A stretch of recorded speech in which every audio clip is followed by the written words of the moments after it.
Greetings, viewers, and welcome to another edition of Talking Football with Drew and Stitch. It's been a while since our last video, so we're just going to give sort of a brief overview of the first two games for each opponent.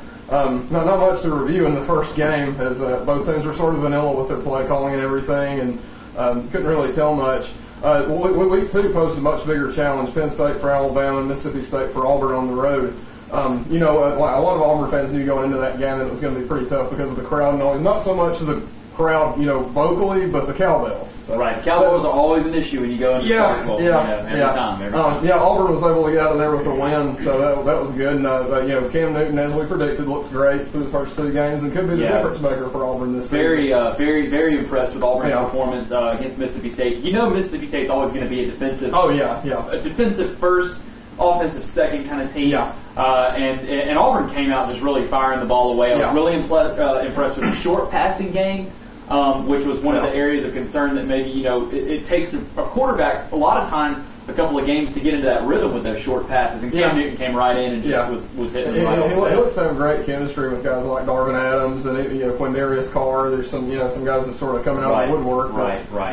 But, I guess, did you want to talk about the Alabama game this weekend? I will say this, for all those doubters that thought it was going to be an issue not having Ingram, look out for Trent Richardson. It has not been. And, I don't really think the production, like in the backfield overall, is going to really change. I mean, they're not going to go from rushing to, for 230 a game or whatever to rushing for 400 or something like that with Ingram. No, not at all. The production will be about the same, but it's Ingram's playmaking ability, where a guy like, I think Eddie Lacy's going to be a really good player, but where I was pretty impressed with him this past week too as well. Where he may not. I mean, Ingram has that game breaker ability. That's why he's a Heisman Trophy winner. So. Right, and I'm still looking at as we kind of look ahead to start looking ahead to next week. We've got kind of not a big SEC opponent. Obviously, we go at Duke. Which the only thing I will say about it is I'm hoping that some of our wide receivers, really hoping that they can kind of really bust out of their shell. Luke Hanks, Mays, and of course Julio to start making some big plays this week. I'm pretty excited to see what's going to happen. I think it's going to be. I think Alabama's going to try to keep the ball away from Duke because they got a very potent passing game. I would agree. But they don't really have the players to execute it like Cutcliffe had it, at Tennessee when he was there, and even at Ole Miss. But the scheme itself will be good for about 2 touchdowns, I think. And I'm hoping as well too. One of the things I really want to see is I do want to see AJ McCarron get some good playing time this coming week. I'm hoping to see him come out in maybe the third and sometime into the third quarter and then in the fourth quarter as well. Looking to see how he develops. But of course, the big story for us this week is not the Alabama game. Obviously the Auburn Clemson game. Clemson rolls into town. You guys have actually played Clemson how many times? Is it 47? 45, I believe. And Auburn leads the series 31-13-1. So it's not been much of a series, but this is a much better Clemson team than they supposedly than they fielded in a while.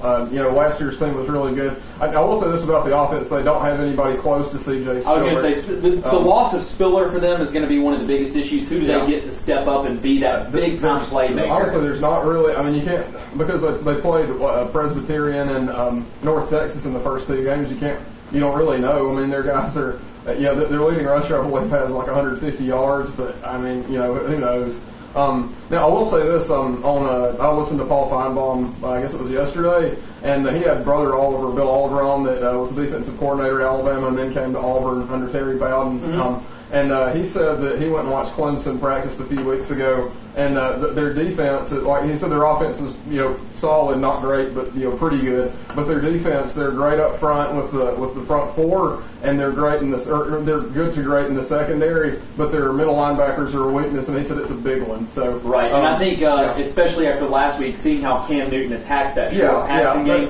That's going to be the matchup to watch. Look for Cam Newton to do a great job, even on the outside option plays, of finding those weaknesses with the linebackers and really going after that.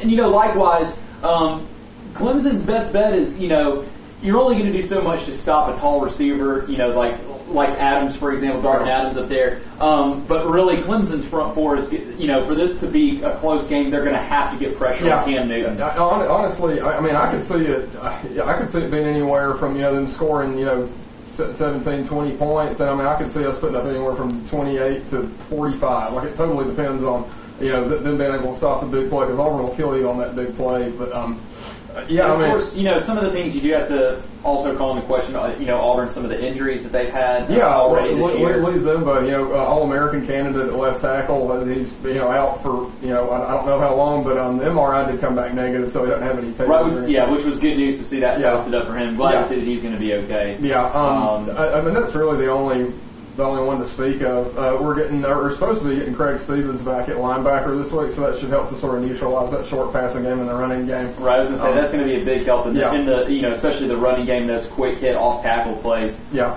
that should be able to kind of put a stop to some of that as far as what Clemson's able to put together offensively. Yeah, they do. They've got a good coach, Dabo Swinney, who was he's an Alabama graduate, I believe. Yes, pretty sure he is. Yeah, I mean, they've got a pretty good staff, but I just don't know. They also have Kevin Steele, who was at Florida State, and then Alabama, then moved to Clemson. So we'll see what they put together, but it should be interesting. Yeah, I think the best thing for Auburn was being able to come out on that Thursday game last week. Really just defensively just dominate for most of the game. They give us some plays here and there, but Auburn did a great job defensively, and I think that's going to carry them into this week. I think it's going to be a big confidence boost, which I think you need going against somebody like Clemson. Yeah, I got to say, the front four for Auburn is much better than I think a lot of people thought it would be. Especially a guy like Nick Fairley he can play tackle or end. He's going to be one to watch for sure. He was up for or about season's end anyway. I think he'll be up for a few awards and stuff. But I think we can say this pretty close that Auburn and Alabama look to be the two best teams in the SEC West. I would agree. Yeah. Then maybe in the entire SEC, like they might be the two best in the whole league. We'll have to see what Florida does, but they don't. Florida's problem is that they got really youth on the team on the offensive side of the ball, especially at quarterback. You got a lot of inexperience coming in, and also the Chris Rainey incident from yesterday didn't help matters at all. To say the least, I would agree with you on that one. Yeah. So that could end up being a distraction because Urban Meyer said right after the story broke that they expected to have him back from the Tennessee game. I can't imagine why you would want somebody like that on your team. Yeah. But anyway, but then their offensive coordinator, his name it's like a Hispanic last name, I believe. But anyway, he said that he was no longer part of the football team, but Urban has the final say, so we'll see. Right. We'll see what happens with that. But look forward again. We've got like I said, a really big week coming up. This Auburn Clemson game should be a fun one to watch. Should be a fun one.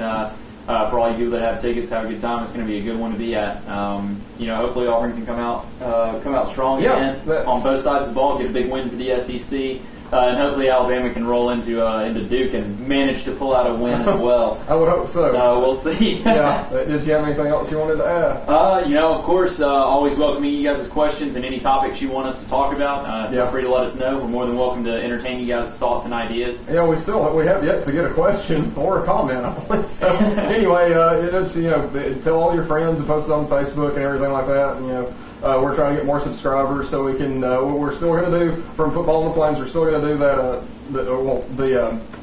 The giveaway for a game later in the season. All right, you have some big tickets that are going to be given away, but you got to subscribe to be entered to win. So make sure that you are subscribing so that we can get you in the drawing. Yeah. All right. Well, I guess that's going to do it for us. As always, War Eagle and Roll Tide.